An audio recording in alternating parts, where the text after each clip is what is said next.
नमस्कार, वंदे मातरम। मैं हूँ श्यामगिरी। आप देख रहे हैं हमारा चैनल मुद्दा भारत का। मुद्दा भारत का यानी मुद्दा आपका। हमारा मुद्दा जो है आज भी महाराष्ट्र की राजनीति से ही है। शरद पवार और देवेंद्र फडणवीस एक ही गाड़ी में जो है कहीं जाते हुए दिखे हैं। ये बहुत बड़ा चर्चा का विषय बना हुआ है इस समय कि पवार साहब और फडणवीस साहब जो है एक गाड़ी में जाके आखिर में क्या बातें हुई होगी। इसी पर हम एनालिसिस करेंगे, इसी पर चर्चा करेंगे हमारे सहयोगी अनिल थत्ते जी से। थत्ते जी, हम आपसे जानना चाहते हैं कि जो ये घटना है, इसको कहें या जो भी कहें, क्या देखते हैं महाराष्ट्र राजनीति में कितना असर पड़ेगा इसका? हाँ सर, एक तो बात ऐसी है कि आजकल राजकीय नेताओं में इतनी दरारें पड़ गई है, इतनी दरारें पड़ गई है महाराष्ट्र की राजनीति में। पूरे देश में सबसे बुरा हाल है महाराष्ट्र का। इतना अपोजिशन और रूलिंग पार्टी में कड़वाहट और रोज एक दूसरे की इज्जत उतारना वगैरह वगैरह से देश में किधर भी नहीं, कोई मौका छोड़ते ही नहीं किसी का। हाँ ना, और पूरे देश में ऐसा माहौल कहीं नहीं है। इतनी बुरी हालत जो महाराष्ट्र में है, तो महाराष्ट्र बहुत बदनाम हो रहा है। अभी आप राज्य के बाहर कहीं भी जाएंगे, टूरिस्ट करके जाएंगे तो भी लोग बोलते हैं क्या आपके यहाँ सब पागल है क्या क्या सब अनीतिमान है, क्योंकि ये इनकी इज्जत उतारते हैं, वो उनकी इज्जत उतारते हैं, तो दोनों नंगे हो रहे। तो वो बोलते हैं कि कोई ढंग का लीडर नहीं रहा अभी आपके राज्य में। तो ऐसा है कि अभी सर फंक्शन के लिए भी किसी एक सत्तारूढ़ पार्टी का नेता और एक अपोजिशन का नेता आते हैं फॉर्मली। अभी महाराष्ट्र में पिछले 8 दिन में मराठी के बहुत सारे सम्मेलन, उन्होंने 7-8 सम्मेलन एक साथ हो गए जी। और उन्होंने भी नहीं सोचा कि भाई उधर एक चालू है, उधर एक चालू है, उधर एक चालू है, तभी मैं ये कर रहा हूँ। तो ऐसा है कि वहाँ पे फडणवीस को बुलाया जाता है, शिंदे साहब को बुलाया जाता है, कभी अजीत दादा को बुलाया जाता है, ठाकरे साहब को बुलाया जाता है। ठाकरे तो इतने नहीं जाते हैं। तो वहाँ पे भाई स्टेज पे आदमी आता है तो कम से कम नमस्कार तो करेगा, हाथ मिलाएगा। अब क्या होता है, बड़े लोगों की कुर्सियाँ बाजू बाजू में रहती हैं सर, ऐसा करके सामने देखते हुए बैठेंगे तो वो भी न्यूज़ बन जाता है। और बाजू में बैठे हैं तो मग काय चाललं आहे, ह्याचं काय मागे आपलं बोलणं झालं होतं वगैरह, ऐसा कुछ फॉर्मल बात होती है, वो भी न्यूज़ कि बाजू में बैठ के बातें। तो मतलब एक आम तौर पर जो फॉर्मेलिटीज़ हैं, औपचारिकता हैं, वो भी निभाना मुश्किल हो गया अभी। मतलब उसका राजकीय अर्थ ही या अनर्थ निकाला ही जाता है। अब ऐसा हो गया कि फडणवीस साहब और पवार साहब एक फिर मराठी सम्मेलन ही था जी पिंपरी चिंचवड में, तो दोनों को वहीं जाना था। और दोनों जहाँ से निकले वो जगह भी एक थी, क्योंकि वहाँ पे वो गवर्नमेंट का गेस्ट हाउस था। तो वहाँ से निकलते समय पवार साहब ने, देखो ये प्लान्ड मूव नहीं था जी। इसका सबसे बड़ा प्रूफ ये है कि पवार साहब की गाड़ी लग गई, उसके पीछे फडणवीस साहब की गाड़ी लग गई। तो पवार साहब संभल के जा रहे थे, तो फडणवीस साहब थोड़े रुके उनके रिस्पेक्ट के लिए कि भाई पवार साहब को बैठने दो, बाद में मैं मेरी गाड़ी जाके बैठूंगा। तो पवार साहब ने उनकी ओर देखा, उनका रिस्पेक्ट एक्सेप्ट किया कि भाई आप मेरे लिए रुके हैं, और फिर बोले चला तुम्ही पण माझ्याच गाडीतून चला। फडणवीस साहब बोले ठीक है, उसमें कोई दिक्कत नहीं है। और पवार साहब और फडणवीस साहब जो है वो एक औपचारिकता का, सभ्यता का जी, संस्कृति का पालन करते हैं। तो फडणवीस साहब उनके साथ बैठ गए। तो अभी फडणवीस साहब जब बैठे हैं तो बाकी जो कार्यकर्ता घुस के बैठते हैं ना हमेशा जी, या दूसरे नेता, वो पीछे हट गए। तो ड्राइवर उनका और ये दोनों बैठ के निकले और समारंभ तक गए। अभी ऐसा है कि दोनों जब साथ में बैठते हैं तो हवा पानी पे की बातें तो नहीं करेंगे, पॉलिटिकली बोलेंगे। दोनों पॉलिटिकल लीडर है, दोनों दिग्गज हैं। हाँ दिग्गज हैं। तो ऐसा मेरा अनुमान है, क्योंकि वो दो क्या बोले वो तीसरा आदमी बता नहीं सकता है कोई, वो दो ही थे।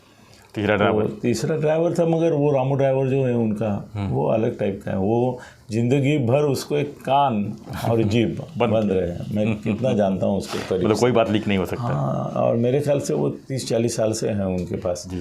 तो वो बोलने का सवाल ही नहीं आता है, और वो मीडिया को देखता तक नहीं है। तो मेरा अंदाज ऐसा है कि अंदाज ही करना पड़ेगा जी बिल्कुल, कि पवार साहबांनी बोला होगा की सध्या महाराष्ट्रात काय चाललं आहे, मतलब क्या चल रहा है नहीं, काय चल रहा है, ये क्या हो रहा है सब, जो नहीं होना चाहिए हो रहा है। हाँ एग्जैक्टली। तो अभी इतने सालों का मेरा तजुर्बा ये कहता है कि फडणवीस साहब ने बोला है कि पवार साहब इसमें दोनों का दोष है, हमारे लोग भी अपने मुंह को जबान को लगाम नहीं दे पा रहे और आपके लोग भी थोड़ा भी ये नहीं कर रहे, और इसमें आग डालने में वो संजय राउत ये वो तो है ही, प्लस मीडिया। हाँ प्लस मीडिया है। तो मीडिया को अभी कोई काम में दिलचस्पी नहीं है, उनको एक दूसरे के खिलाफ बोलने में ही दिलचस्पी है। हेडलाइन तभी बनेगी। हमारे जो लोग हैं वो उसके बलि चढ़ रहे हैं। तो पवार साहेब ने उनको बोला होगा, पण हे आता मला थांबवण्यासारखं होईल असं वाटत नाही आहे कि अभी मैं रोक सकता हूँ, ऐसा नहीं लगता है मुझे। फडणवीस साहब बोले मैंने थोड़ी कोशिश की थी, मेरे जो बीजेपी के नेता हैं उनको मैंने थोड़ा, अभी क्या है वो भी मेरे साथ हैं और कुछ तो मेरे से सीनियर हैं जी, उन सबको साइड रख के मेरे को मुख्यमंत्री बनाया, अभी लीडर ऑफ द ऑपोजिशन बनाया। तो उनके मन में मेरे प्रति भी थोड़ी एक रिजर्वेशन है। तो मैं अगर उनको बोलने जाऊँ कि भाई थोड़ा संयम रखो, थोड़ा जो अपोजिशन वाले बोल रहे हैं उसको इतना तुरंत जवाब देने की ज़रूरत नहीं है, तो वो मुझे बोलेंगे कि तो क्या हम हाथ पे हाथ बांध के चुप बैठे क्या, वो कुछ भी बकते जाएंगे, हम नहीं बोलेंगे तो अपनी पार्टी की क्या इज्जत रहेगी, लोग बोलेंगे ये बात नहीं कर रहे जी, हम तो बोलेंगे। तो अभी उनको मैं क्या बोलूँ, मत बोलो। और आपके पार्टी के लोग भी सुनते नहीं हैं।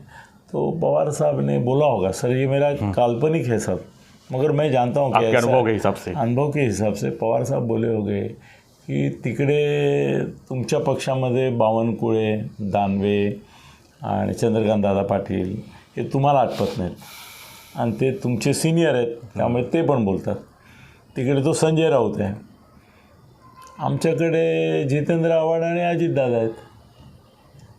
मी कितीतरी वेळा आता परवा अजितदादांना उद्देशून मी बोललो होते धर्मवीर स्वराज्य रक्षकच्या कॉन्ट्रोवर्सीवर कि भाई ऐसा नहीं, वो ये थे स्वराज्य रक्षक थे, तो ये अपमान समझा अजीत दादा ने और दूसरे दिन प्रेस कॉन्फ्रेंस ली और उसमें बोला कि नहीं ये नहीं स्वराज्य रक्षक ही थे। और अभी किसी को बोलना भी मुश्किल हो गया हम लोगों के लिए। आपसे मैं बात कर सकता हूँ जी, मगर मेरे पार्टी वाले लोगों से बात कर नहीं सकता। फडणवीस साहब ने उनको ताली दी होगी और बोले होंगे कि आपकी जो ये है सिचुएशन, मैं समझ सकता हूँ कि आपके जो हालात है कि अपने ही पार्टी वालों को नहीं बोल सकते, वो मेरे भी है। आप तो सीनियर मोस्ट है, मैं तो वैसे जूनियर हूँ, सर्वे सर्वा है। और फिर फडणवीस साहब ने पूछा होगा इसमें कोई चेंज या परिवर्तन लाने की संभावना आपको लगती है? तो उन्होंने बोला होगा कि अभी जब तक ये मीडिया है चैनल वाले और वो यहाँ से भागेंगे, ये बोला आप क्या बोले, आप बोले जाके इनको बताएंगे कि वो ऐसा बोला, वो ये ऐसा, पूरा दिन मीडिया का ये बोला वो बोला ये बोला, आप बोलो, यही चल रहा है। और जब तक ये मीडिया का टीआरपी इसके ऊपर है जी, तब तक हमारे लोगों को स्वास्थ्य देंगे नहीं, और हमारे लोगों में वो मैच्योरिटी नहीं है कि हम इनके टीआरपी के भक्ष हो रहे, बलि जा रहे जी, और हम बदनाम हो रहे, खुद तो बदनाम हुए, हमको भी बदनाम किया, ऐसा हो रहा है।